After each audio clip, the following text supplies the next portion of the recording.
magsiawit na bayan, pinagpala ka, dakilang biyayang pangako niya, sumilay na. Sinauna mong hangarin, ang taong ay tubasin,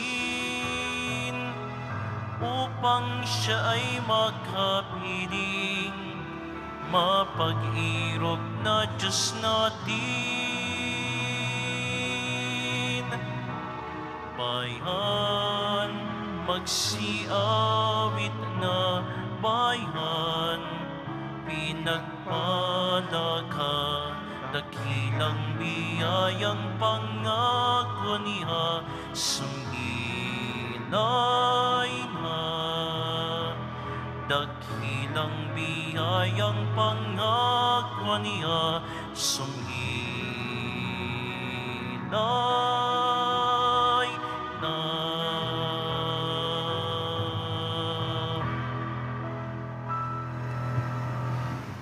Sa ngalan ng Ama at ng Anak at ng Espiritu Santo. Amen. Ang pagpapala ng ating Panginoong Kristo, ang pag-ibig ng Diyos Ama, at ang pakikipagkaisa ng Espiritu Santo naway suma inyong lahat. At sa maiyo rin. Ang ating banal na Eucharistia paggunita kay San Juan Crisostomo. Ibig sabihin ng Crisostomo ay ginintuang bibig. Napakahusay niya sa pagiging predikador. Ang buhay niya, siya po ay obispo at pantas ng simbahan. Ang buhay niya para sa reforma ng simbahan. At marami siyang mga sinulat na nagtatanggol sa turo ng simbahan. Mga kapatid, aminin po natin ang ating mga kasalanan upang tayo maging marapat gumanap sa banal na pagdiriwang. Inaamin ko Sa makapangyarihang Diyos at sa inyo mga kapatid, na lubha akong nagkasala sa isip, sa salita at sa gawa at sa aking pagkukulang. Kaya'y sinasamo ko sa mahal na Birheng Maria, sa lahat ng mga anghel at mga banal, at sa inyo mga kapatid, na ako'y ipanalangin sa Panginoong ating Diyos. kaawaan tayo ng makapangyarihang Diyos, patawarin tayo sa ating makasalanan at patnubayan tayo sa buhay na walang hanggan. Amen. Panginoon, kaawaan mo kami. Panginoon, kaawaan mo kami. Kristo, kaawaan mo kami. Kristo, kaawaan mo kami. Panginoon, kaawaan mo kami. Panginoon, kaawaan mo kami. Manalangin tayo. Ama naming makapangyarihan, pinalalakas mo ang loob ng mga nananalig. Niloob mong magkaroon ng katangi-tanging kakayahan ang obispong si San Juan Crisostomo sa paglalahad sa iyong salita at sa pagtitiis ng mga pasakit buhat sa mga ayaw tumanggap ng iyong aral. Ipagkaloob mong kaming natuto sa kanyang pinagmamalasakitang ilahad ay mapalakas ng halimbawa ng kanyang pagpapaumanhing di mabubuwag. Iniluluhog namin ito sa pamamagitan ni Jesucristo kasama ng Espiritu Santo magpa sa walang hanggan. Amen. Pagbasa mula sa unang sulat ni Apostol San Pablo kay Timoteo. Pinakamamahal, una sa lahat, ipinakikiusap kong paabutin ninyo sa Diyos ang inyong kahilingan, panalangin, pamanhik, at pasasalamat para sa lahat ng mga tao. Gayon din ang gawin ninyo para sa mga hari at mga may kapangyarihan upang makapamuhay tayo ng tahimik at payapa, marangal at may kabanalan. Ito ang mabuti at nakalulugod sa Diyos na ating tagapagligtas, na ang ibig ay maligtas ang lahat ng tao at makaalam ng katotohanan. sapagkat iisa ang Diyos at iisa ang tagapamagitan sa Diyos at sa mga tao, ang taong si Kristo Jesus na naghandog ng kanyang buhay upang tubusin ang lahat. Siya ang katunayan ng banal na layunin ng Diyos at nahayag sa takdang panahon. Dahil dito, ako hinirang na mangangaral, apostol at tagapagturo ng pananampalataya at ng katotohanan ito sa mga hentil. Katotohanan ang sinasabi ko, hindi ako nagsisinungaling. Ibig kong ang mga lalaki sa lahat ng dakoy manalangin may malinis na kalooban, walang hinanakit o galit sa kapwa. Ang salita ng Diyos. Salamat sa Diyos. Ang poon ay papurihan, ako'y kanyang tinulungan. Ang poon ay papurihan, ako'y kanyang tinulungan. Pag ako'y humingi sa iyo ng tulong, ako ay pakinggan. Taas ang kamay ko na dumadalangin sa templo mong banal. Ang poon ay papurihan, ako'y kanyang tinulungan. Ang poon ang aking tagapagsanggalang, aking kalakasan. Kaya naman ako, ang pagtitiwala ay sa Kanya lamang. Nagagalak ako sa Kanyang ginawang pagtulong sa akin. Kaya naman ako ay laging aawit, siya'y pupurihin. Ang poon ay papurihan, ako'y kanyang tinulungan. Siya ang sanggalang ng bayang hinirang. Kanyang iingatan, ililigtas niya at ipagtatanggol ang haring hinirang. Pagpalain sila, ingatan mo, poon sila'y iyong kawan. Iligtas mo sila't ng di mapahamak ang mga hinirang. Bilang pastol nila, iyong kalingain sila habang buhay. Ang poon ay papurihan, ako'y kanyang tinulungan.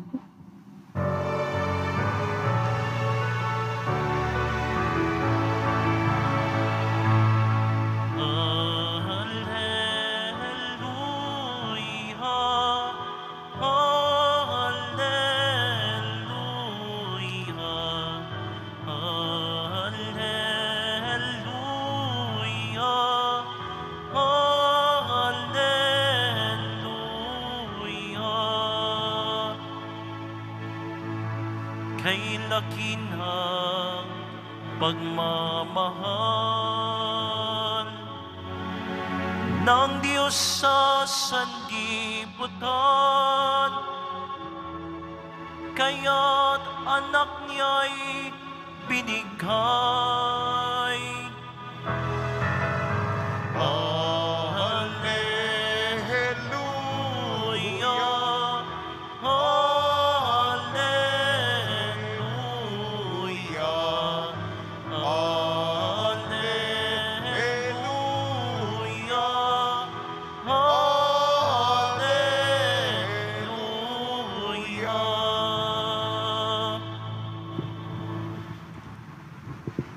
Sumainyo ang Panginoon. At sumaiyo rin. Ang mabuting balita ng Panginoon ayon kay San Lucas. Papuri sa iyo, Panginoon. Noong panahong yun, nang maituro ni Jesus sa mga tao ang kanyang aral, siya'y pumasok sa Capernaum. Doon may isang kapitang Romano na may aliping mahal sa kanya. May sakit ang aliping ito at nasa bingit ng kamatayan. Nang mabalita ng kapitan ng ginagawa ni Jesus, nagpasugo siya ng ilang matatanda sa mga Hudyo upang ipakiusap kay Jesus na puntahan at paggalingin ang alipin. Nang makita nila si Jesus, taimtim silang nakiusap sa kanya, siya'y karapat-dapat na pagbigyan ninyo sapagkat mahal niya ang ating bansa. Wika nila. Ipinagpatayo pa tayo ng isang sinagoga. Kaya't sumama sa kanila si Jesus. Nang malapit na siya sa bahay, ipinasalubong siya ng kapitan sa kanyang mga kaibigan at ipinasabi ng ganito, Ginoo, huwag na po kayong magpakapagod. Hindi ako karapat-dapat na puntahan ninyo sa aking tahanan, ni hindi rin po ako karapat-dapat na humarap sa inyo. Ngunit magsalita po lamang kayo at gagaling ng aking alipin. Sapagkat ako'y isang taong nasa ilalim ng mga nakatataas na pinuno at may nasasakupan din akong mga kawal. Kung sabihin ko sa isa, humayo ka, siya'y hahayo. At sa iba'y halika, siya'y lumalapit.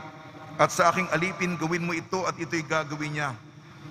Namangha si Jesus nang marinig ito at humarap sa makapal na taong sumusunod sa kanya. Sinabi niya, kahit sa Israel ay hindi ako nakakita ng ganitong kalaking pananalig.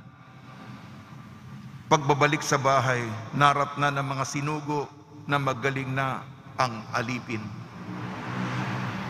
Ang mabuting balita ng Panginoon. Pinupuri ka namin, Panginoong Hesukristo. Sa simula ng panibagong linggo, binabati po namin kayo sa pagpapala, pagbibindisyon, pagbibiyaya, pagkakaloob ng napakaraming grasya mula sa ating butihing Panginoong Hesukristo. Pagnilayan po natin ang ating mga pagbasa upang bigyan tayo ng lakas sa kapanahunan. Ang sinusubaybayan po natin sa unang pagbasa, ang unang sulat ni San Pablo kay Timoteo.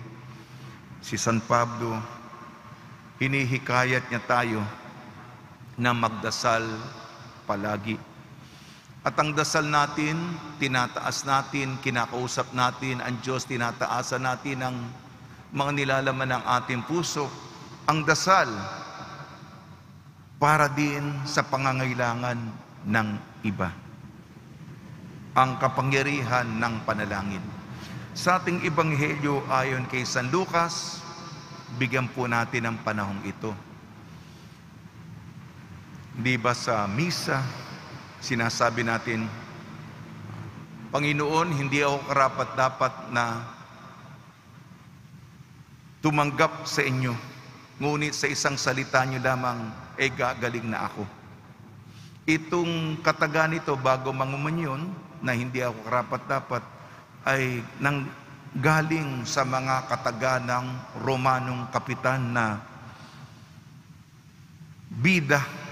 Si Jesus ang bida, pero isa sa mga karakter na dapat ay tularan natin ang Romanong karakter na ito, Romanong kapitan.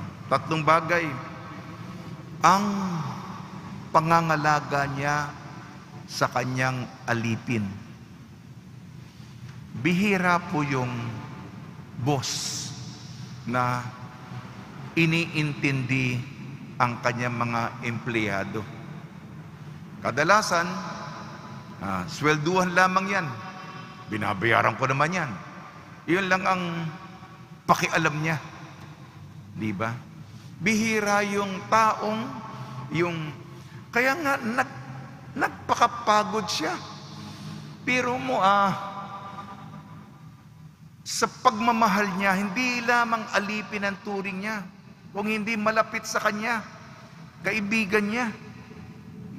Kakaiba yung ganun, di ba? Mas mababa ang, ikuwang ka, Romanong centurion, Romanong kapitan. Matakot lamang sila sa iyo.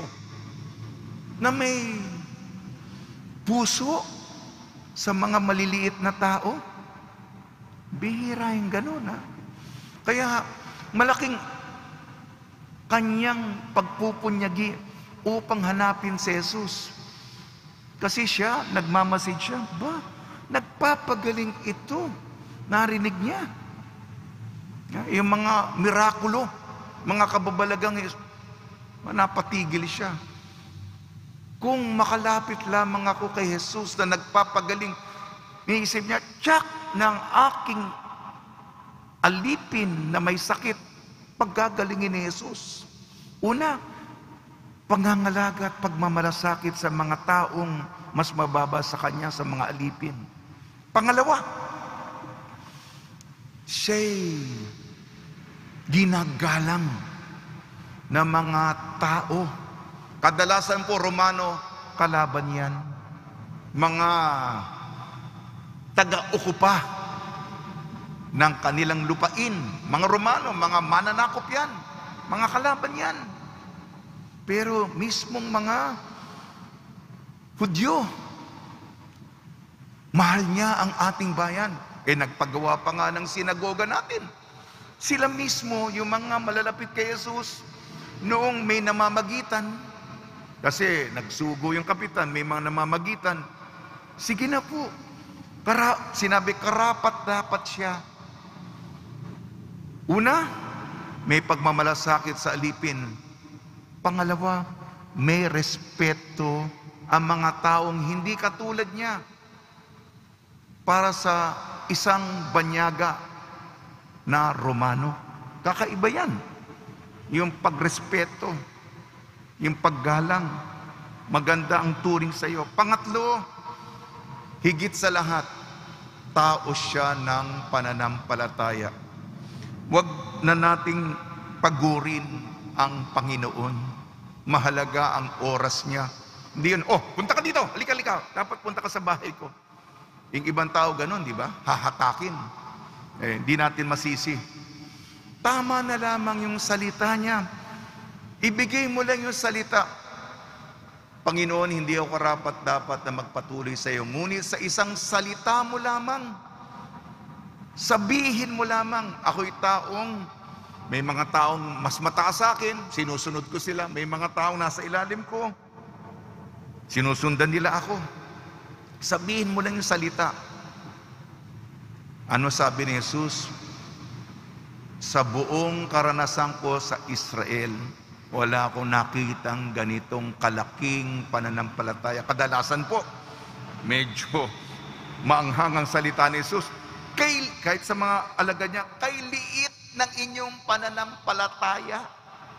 Di ba po? Mga alagad na yan. Pero ito, sa kapitang Romano, ukol sa kanya, sa buong Israel, wala akong nakita na ganitong kalaking pananampalataya.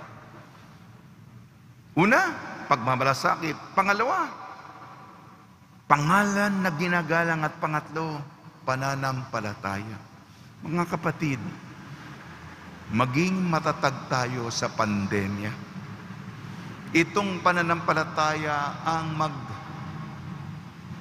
magbibigay sa atin ng katatagan ng loob upang magpatuloy at tumulong sa iba. Pagnilayan po natin. Tulong ni Maria, ni San Jose, ni San Juan Crisostomo, ni San Roque. San Roque, tulungan mo po kami. Nawa, tayo po palalimin, patatagin, at palakasin ang ating pananampalataya, paniniwala, pananalig.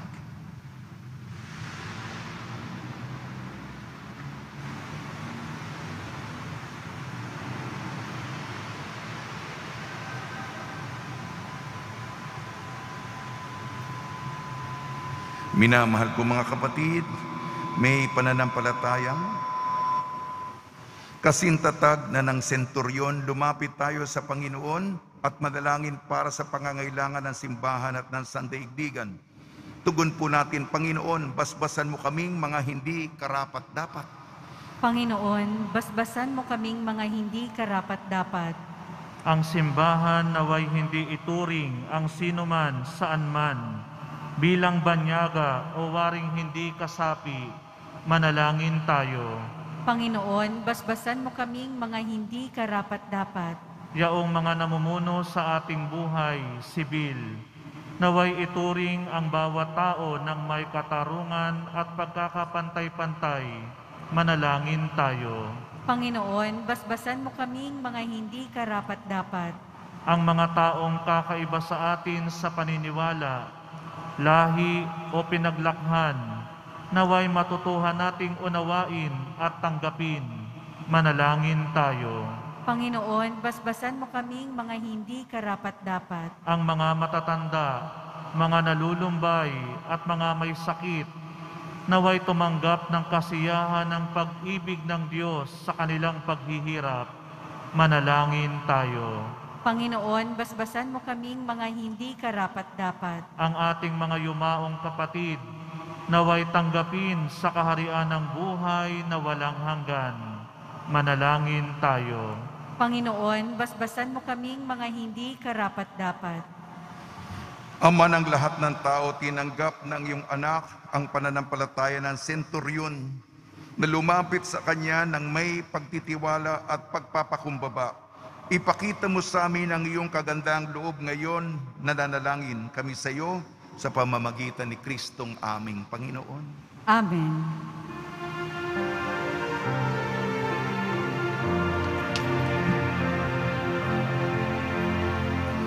Paghahanda ng alay ay narito po ang alak at hinapay dala sa altar mo. Aniyo'y magiging tunay, dugo mo't katawan, aming tatanggapin ngayon, magbibigay buhay. Paghahanda ng alay, ngayon ay sisimlan, ang alak at hinapay ay bebendisyonan. Aniyo'y magiging tunay, dugo mo't katawan, ito'y aming tatanggapin sa pakikinhabang.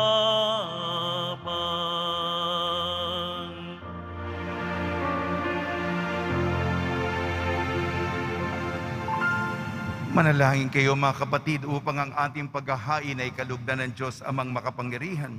Tanggapin nawa ng Panginoon itong paghahain sa iyong mga kamay, sa kapurihan niya at karangalan, sa ating kapakinabangan at sa buong sambayanan niyang banal. Ama namin lumikha, kalugdan mo ang aming kusang loob na paghahain. Ngayong si San Juan Crisostomo ay ginugunita namin. Yayamang sa kanyang tagubilin, inialay namin ng buong puso ang sarili namin upang ikaw ay purihin sa pamamagitan ng Kristo kasama ng Espiritu Santo magpasawalang hanggan. Amen. Sumainyo ang Panginoon. At sumaiyo rin. Itaas sa Diyos ang iyong puso at diwa. Itinaas na namin sa Panginoon. Pasalamatan natin ang Panginoong ating Diyos. Marapat na siya ay pasalamatan. Ama namin makapangyarihan, tunay nga marapat na ikaw ay aming pasalamatan sa pamamagitan ng Kristo na aming Panginoon. Ngayong si San Juan Crisostomo ay pinararangalan sa pamumuhay niyang totoong uliran at pagiging maasahan sa panunungkulan. Kaya si Kristo na maasahan sa katapatan ay inihayag sa pangangasiwa sa sambayanan. Ang malasakit na mga ulirang tagapangasiwa noon ay nagpapatuloy magpahanggang ngayon sa mga panalangin kanilang iniuukol. Kaysa ng sambayanan mo'y dito'y nagtitipon. Kaya kaysa ng manghel na nagsisiawit ng papuri sa iyo nang walang humpay sa kalangitan, kami nagbubunyi sa iyong kadakilaan. Santo, Santo, Santo, Panginoong Diyos ng mga hukbo, napupuno ang langit at lupa ng kadakilaan mo, o sana sa kaitaasan. Pinagpala ang naparirito sa ngalan ng Panginoon, o sana sa kaitaasan. Ama naming banal, ikaw ang bukal ng tanang kabanalan, kaya sa pamamagitan ng Espiritu, gawin mong banal ang mga kaloob na ito, upang para sa amin maging katawan at dugo ng aming Panginoong Jesucristo. Bago niya pinagtiis ang kusang loob na maging handog, hinawakan niya ang tinapay, pinasalamatan kanya, pinaghati-hati niya yun, iniabot sa kanyang malagad at sinabi, tanggapin ninyong lahat ito at kanin, ito ang aking katawan, ihahandog para sa inyo.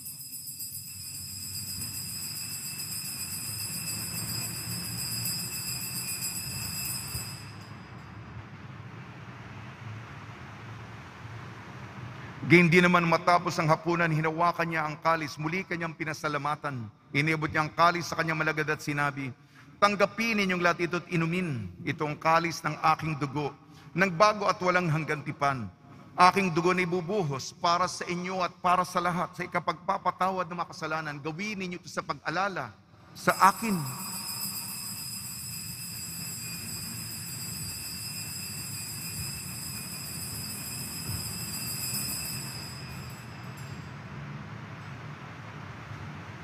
Ipagbunyi natin ang misteryo ng pananampalataya. Si Kristo'y namatay, si Kristo'y nabuhay, si Kristo'y babalik sa wakas ng panahon. Ama, ginagawa namin ngayon ng pag-alala sa pagkamatay at muling pagkabuhay ng iyong anak. Kaya't inialay namin sa iyong tinapay na nagbibigay buhay at ang kalis na nagkakaloob ng kaligtasan. Kami nagpapasalamat dahil kami minarapat na tumayo sa harap mo para maglingkod sa iyo. Isinasamo namin kami magsasalo-salo sa katawan at dugo ni Kristo ay mabuklod sa pagkakaisa sa pamamagitan ng Espiritu Santo. Ama, lingapin mo yung simbahang laganap sa buong daigdig. Puspusin mo kami sa pag-ibig kaysa ni Francisco na aming Papa, ni Jose na aming Obispo at ng Tanang Kaparian. Alalahanin mo rin ang mga kapatid namin na himlay na may pag-asang sila'y muling mabubuhay. Gayon din ang lahat ng mapumanaw. Ipagdasal natin ang lahat ng mga sumakabilang buhay sa kapanahunan ng pandemya.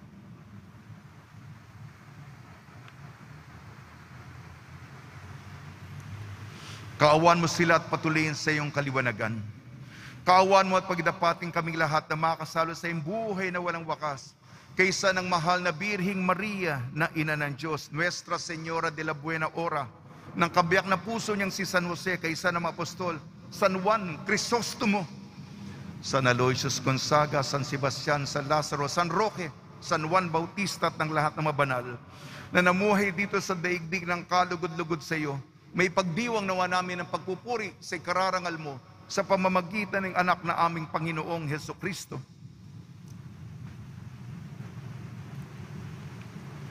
Sa pamamagitan ni Kristo, kasama niya at sa Kanya ang lahat ng parangal at papuri ay sa iyo, Diyos amang makapangyarihan kasama ng Espiritu Santo, magpasawalang hanggan. Amen. Sa tagubili naman nakakagaling na utos sa turo ni Jesucristo na Panginoon natin na Diyos, ipahayag natin ng lakas loob. Ama namin, sumasalangit ka, sambahin ang ngalan mo, mapasa amin ang kaharian mo, sundin ang loob mo dito sa lupa para nang sa langit. Bigyan mo po kami ngayon ng aming kakanin sa araw-araw at patawarin mo kami sa aming mga sala para ng pagpapatawad namin sa mga nagkakasala sa amin. At huwag mo kaming ipahintulot sa tukso at iadya mo kami sa lahat ng masama. Hiniling namin kami iadya sa lahat ng masama, pagkalooban ng kapayapaan, araw-araw iligtas sa kasalanan at ilayo sa lahat ng kapahamakan.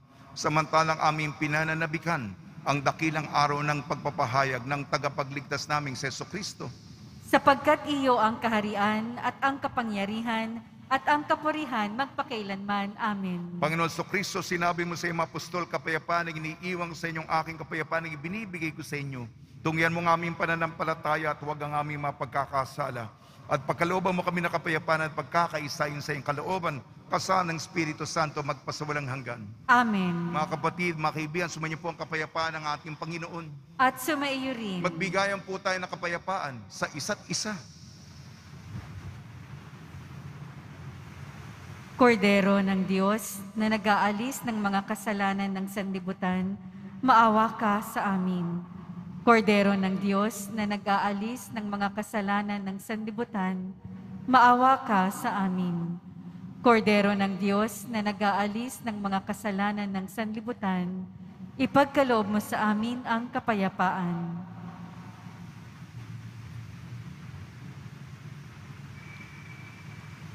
Ito ang kordero ng Diyos, ito nag-aalis ng kasalanan ng sanlibutan. Mapalad ang mga inayayahan sa kanyang piging. Panginoon, hindi ako karapat-dapat na magpatuloy sa iyo. Ngunit sa isang salita mo lamang ay gagaling na ako.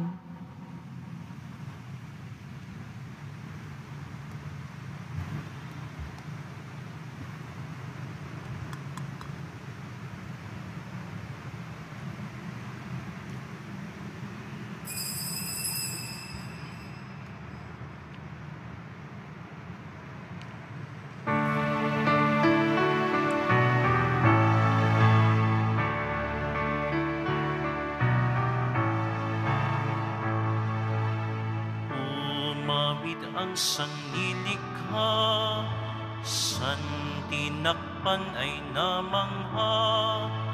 Hallelujah, hallelujah.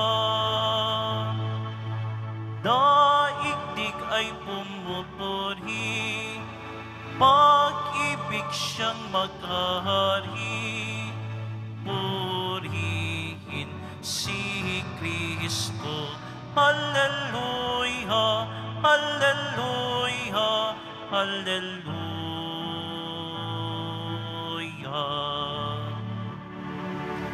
Ang araw magluwalhati, ang buwan ay bumabati. Hallelujah, hallelujah.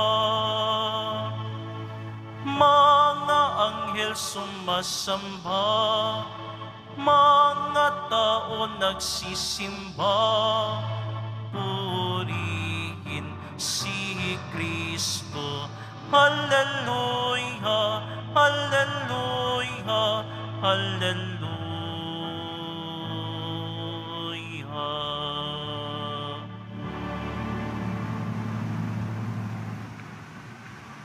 Manalangin tayo.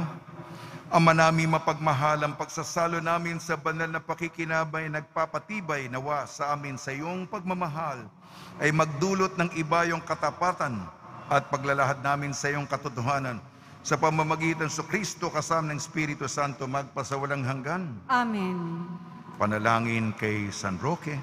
O pinagpalang San Roque, pintakasi ng mga may karamdaman, lingapin mo po ang aming mga kapatid na nasa banig ng karamdaman.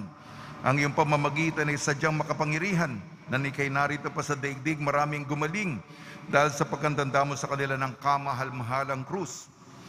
Ngayon kay nilulahati na dyan sa langit, na nanalig kami ngayong pamamagitan ni Lubhang Magaling. Ialay mo po sa Panginoong Diyos, siyaring aming mahinaing at sa tulong po niya ay makamit ang kagalingan ng aming kaluluwa at katawan. Pakuntahan sa mga hirap at sakit ng Panginoon Kristo at inyong mga panalangin. Amen. Senyor San Roque, panalangin mo po kami upang kami madya sa salot ng COVID-19 at sa mga karamdaman ng katawan at kaluluwa. Senyor San Roque, panalangin mo po kami upang kami madya sa salot ng COVID-19 at sa mga karamdaman ng katawan at kaluluwa. Senyor San Roque, panalangin mo po kami upang kami madya sa salot ng COVID-19 at sa mga karamdaman ng katawan at kaluluwa. Pagbabasbas sa mga deboto ng kanilang mga kahilingan at dasalan, mahal na po ang Jesus Nazareno, iniyag mo sa pamamagitan ng krus ang walang maliw na pag-ibig ng Diyos sa sangkatauhan. Pakinggan mo ang kahilingan yung angka na nagsusumamo sa iyo, makamtanawa nilang yung katugunan at tanggapin na kasagutan na may utang na loob ng tinatanaw. Basbasan din po niyo mga daladala nila mga imahin at dasalan. Sa pamamagitan ng bendisyon nito naway maalala nila mga pangako na sa binyag na ikaw ng ibigan at paglilingkuran bilang Panginoon magpasawalang hanggan. Amen. Sumayin niyo ang Panginoon At sumaiyo rin. at pagpalain kayo ng makapangyarihan Diyos, Ama, Anak at Espiritu Santo. Amen. Taglayin po niyo sa inyong pag-alis ang kapayapaan ni Jesucristo. Salamat sa Diyos.